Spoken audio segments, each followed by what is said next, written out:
زمونږ په عامو خلکو کې یو عجیبه شانته خبره مشهوره ده او خبره داسې ده وایي یاره کچه انډه اومه انډه چې وڅکي نو په دې کې ډېر زیات طاقت دي. آیا دا خبره حقیقت لري که نه؟ ګوره زه تاسو ته وایم کچه انډه اومه انډه په دې کې هغه شان طاقت نشته. څوک چې دا وایي چې پخه انډه نه اومه انډه خوړل پکار دي په دې کې طاقت سیوا دی دا سراسر په غلطه دی او د دې نقصان ډېر دی. ګوره که څوک کچه انډه څکي که نه نو په دې کې نقصان شته. نقصان څه دی؟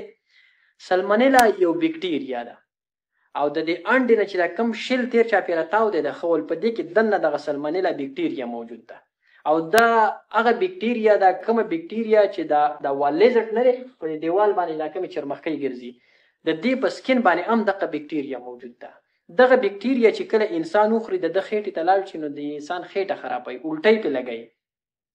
همدغه بیکټیریا کومه چې په دې والیزټ په چرمخکۍ باندې موجود ده دا بیکټیریا د دې انډې په دې شیل کې هم موجود ده.